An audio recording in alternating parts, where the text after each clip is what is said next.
আসসালামু আলাইকুম। আজ আমরা বাংলা টপিক ৪১তম বিসিএসের প্রিলি কোশ্চেন সমাধান করব। আর আপনারা আছেন 3 মিনিট স্টাডির সঙ্গে। চলেন তাহলে শুরু করি।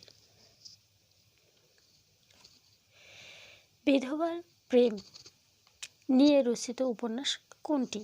রবীন্দ্রনাথ ঠাকুরের চোখের বালি। জেলে জীবন কেন্দ্রিক উপন্যাস কোনটি? গঙ্গা।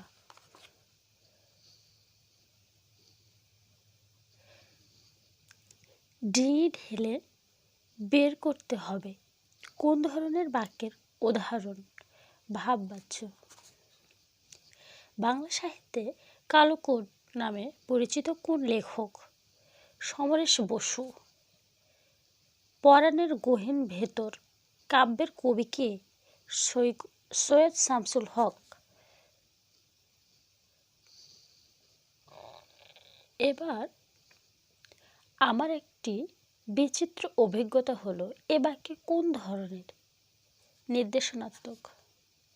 ভাষা আন্দোলন নিয়ে লেখা কবিতা কোনটি? স্মৃতিস্তম্ভ।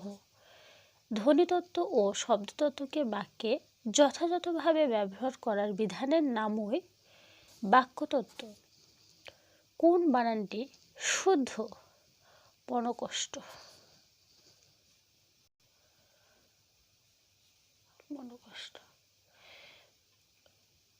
প্রচুর যোগ জ ইকুয়াল টু প্রাচুর্য কোন প্রত্যয়? তদ্ধিত প্রত্যয়। এখানে একটু বলে রাখি, তদ্ধিত প্রত্যয়টা হচ্ছে নাম জাতীয় কে বোঝায়, আর হচ্ছে কাজ হলে এটা কৃত প্রত্যয়কে বোঝায়। সংক্ষেপে এইটুকু নিয়ম আর কি। ব্যঞ্জন ধ্বনির সংক্ষিপ্ত রূপকে বলে ফলা। পাঁচালিকার হিসেবে সর্বাধিক খ্যাতি কার ছিল? দাশরথী রায়। চারণ কবি হিসেবে বিখ্যাত কে? মুকুন্দ দাস। রবীন্দ্রনাথ ঠাকুরের নষ্টনীড় গল্পের একটি বিখ্যাত চরিত্র হচ্ছে চারুলতা। উপমান কর্মধারী সমাসের উদাহরণ কোনটি?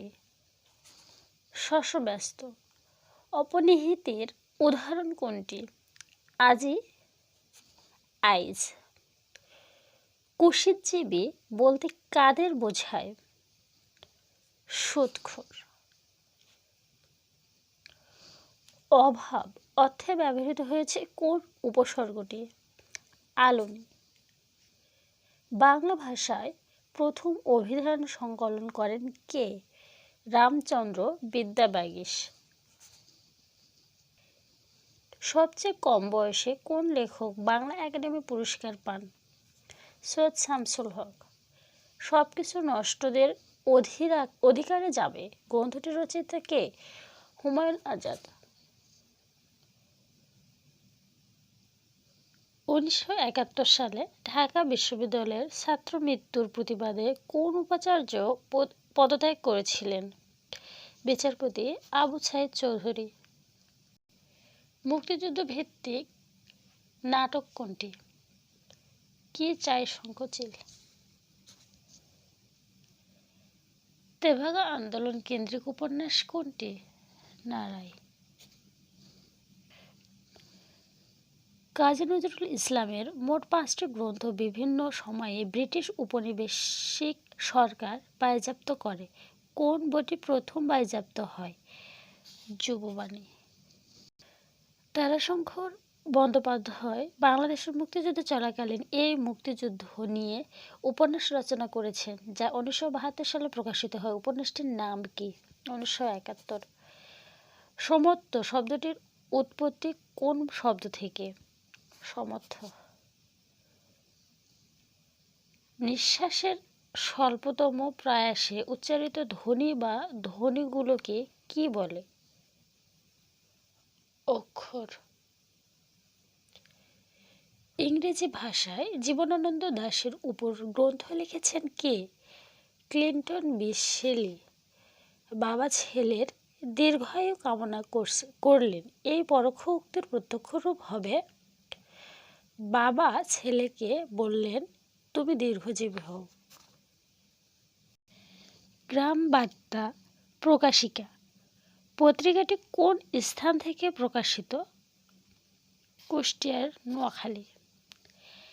জীবনী সাহিত্যের ধারা গড়ে ওঠে কাকে কেন্দ্র করে? শ্রী চৈতন্যদেব। চর্যাপদের টিকাকারের নাম কি? মণিদত্ত। কোন বানানটি শুদ্ধ? সত্য। ৬৯-এর গণ অভ্যুত্থানের পটভূমির লেখা উপন্যাস কোনটি? চিলেকোঠার সেপাই। আজকে এ পর্যন্ত। আল্লাহ হাফেজ।